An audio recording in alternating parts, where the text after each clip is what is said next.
तट श्री क्षेत्र बोरगांव में परम पूज्य गुरुदेव डॉक्टर सत्यनारायण जी गिरी गोस्वामी आप श्री यज्ञ जब तक अनुष्ठान के तहत आगामी समय में पति पावन तापहारिणी माँ ताप्ती की पवित्र तट बोरगांव में समाधि लेंगे। इनका उद्देश्य समाज के कल्याण, राष्ट्र के नवनिर्माण और जो दुनिया भर में इस समय महामारी का और बहुत सारी भौतिक विपदाओं का दौर चल रहा है, उससे मानव सुरक्षित रहे, उसका कल्याण हो, ऐसी कामना के साथ यज्ञ, जप, तप और समाधि का एक धार्मिक पौराणिक अनुष्ठान आयोजित किया जा रहा है। आप श्री डॉक्टर सत्यनारायण जी गिरी गोस्वामी जी महाराज स्वामी जी के मार्गदर्शन में यह कार्यक्रम संपन्न होगा। सभी श्रद्धालु भक्तों से निवेदन है कि अधिक से अधिक संख्या में इस पुनीत कार्य में सहभागी होकर धर्म लाभ प्राप्त करें। मैं परम पूज्य गुरुदेव जी से निवेदन करता हूँ कि आप धार्मिक स्वजनों को अपना अमूल्य सुझाव और मार्गदर्शन देने की कृपा करें। धर्मानुरागी प्रिय सज्जनों, आज धर्म क्षेत्र मुल्ताई में पतित पावनी माँ ताप्ती जी के सन्निकट ताप्ती के सेवा पंचकोशी यात्राओं में या पूर्ण यात्राओं में जो समर्पित मन क्रम वचन से तन मन धन से हैं, उन्होंने मुझे इस योग यज्ञ जप और तप के विषय में जो प्रश्न किया, मैं उनको बहुत बहुत साधुवाद देता हूँ और दो शब्दों में मैं उनके शब्दों का अनुमोदन करते हुए इन तीर्थों का, व्रतों का, योग का और योग के माध्यम से मनुष्य का कैसे कल्याण होता है, मैं उद्बोधन दे रहा हूँ। इसे ध्यान पूर्वक श्रवण करें। आज क्या है, बहुत से लोगों ने 90% लोगों ने धर्म को धंधा बना दिया।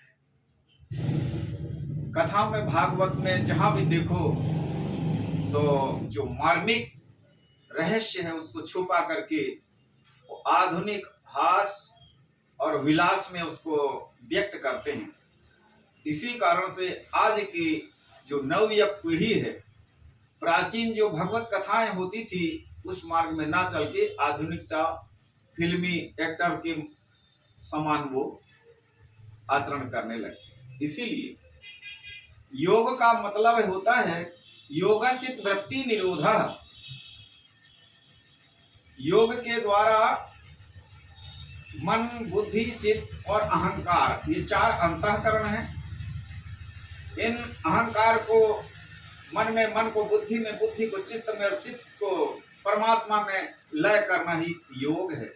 माने योग का साधारण अर्थ हुआ जोड़ना। तो इस आत्मा को हम परमात्मा से जोड़ें, उसको योग कहते हैं। गीता में भगवान कृष्ण ने कहा है, तपस्वीभ्युधिको योगी ज्ञानीभ्योऽपि मतोऽधिकः कर्मभ्याश्चाधिका योगी तस्माद् योगी भवार्जुनः। हे अर्जुन, अजी तू मुझे प्राप्त करना चाहता है तो सबसे सरल मार्ग है योग। वो 1000 वर्ष की तपस्या करने वाले से भी योगी श्रेष्ठ है।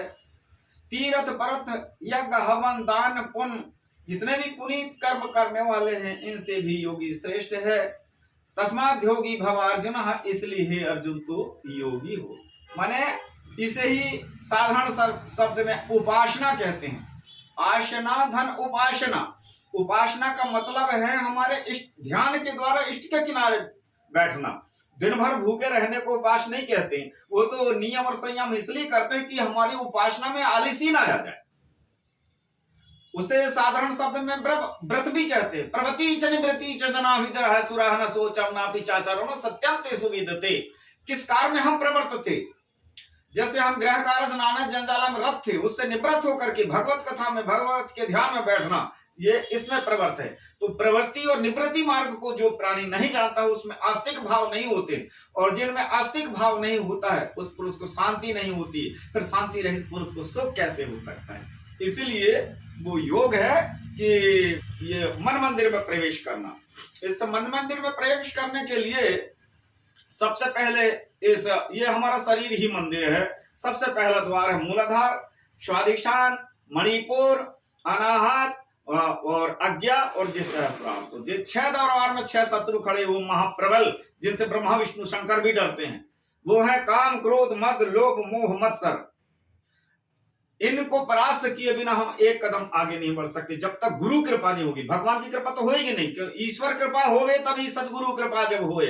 भगवान की कृपा होती है तब सदगुरुओं के दर्शन होते हैं, और सदगुरु की कृपा होती है तो उनके मन का मैल धो देते हैं। जब मन का मैल धो देते हैं तो फिर भगवान के पीछे तुमको जाने की जरूरत नहीं है, फिर भगवान तुम्हारे पीछे। कबीरा मन निर्मल भया जैसे गंगा नीर, तो पाछे पाछे हरि फिरे कहत कबीर कबीर। भगवान खुद ही जो अपने भक्त को ढूंढते आते हैं। तो भगवान के भक्त 2 प्रकार के होते हैं, एक बड़ा बेटा और एक छोटा बेटा। जैसे एक बड़ा बेटा है आपका तो या छोटा बेटा, बड़ा बेटा है तो अभी शहर में चल जाएगा, 4 घंटा भी नहीं आएगा तो कोई चिंता नहीं, क्योंकि वो जानता है मुल्तान में कहाँ जाना है, और अपने घर को भी पहचानता है, वो आ जाएगा। लेकिन एक छोटा शिशु यदि बुढ़हरी से पार करे तो माँ या बाप उसके पीछे दौड़ जाएंगे। कोई नहीं दौड़ेगा लेकिन माँ जरूर दौड़ जाएगी, है ना। तो ये ज्ञानी और भक्त 2 प्रकार के बेटे हैं भगवान के। तो ज्ञानी की जवाबदारी नहीं रहती, उसको स्वयं की जवाबदारी रहती है, तुम खुद ही समझो क्योंकि जान मानो तुम। और जो कुछ नहीं जानता, ना जानामि योगम जपम निवम पूजन तो हम सदा सर्वदा संपुतुभ्यम। मैं योग या जब तक कुछ नहीं जानता, भगवान मेरे गुरु ने आपका नाम बता दिया, बस वही नाम के सहारे हूं। तो उसकी वो छोटा बालक है, कुछ नहीं जानता माने छोटा बालक है। तो रामायण में लिखा है कि करहूं सदा तिनके रखवारी, जिमि बालक राखे महतारी। जिसकी माँ अपने बालक को लालन पोलन साफ सफाई सब करती है, इसी प्रकार भगवान की जवाबदारी है। तुम्हारा काम है भगवान का नाम लेने का, और भगवान का काम है गिरते को थाम लेने का। भोजन करिए जठाए जतापि तृप्ति लागे, हमको भूख लगी हमने तो भोजन कर लिया, लेकिन जिमिसु असन पचबे जठरागी, इस वो जठराग्नि उसको पचा करके और 8 धातु में परिणित कर देती है, और मल मूत्र के द्वारा माने उसका स्थूल भाग बाहर निकल जाता है। इसी प्रकार हमारा काम है भक्ति का, बस भगवान का काम है फिर क्या कर, अब मेरे भक्त की जरूरत है। तो इसी प्रकार योग का मतलब है परमात्मा से जुड़ना, वही व्रत भी है, वही उपासना भी है। हृदय सोना आसन, सहज सोना सिंहासन, भाव सोना सेज और भक्ति सोना गहरा। हृदय रूपी आसन में परमात्मा को बैठा करके और ध्यान योग के द्वारा उनका दर्शन करना जी सच्ची उपासना है।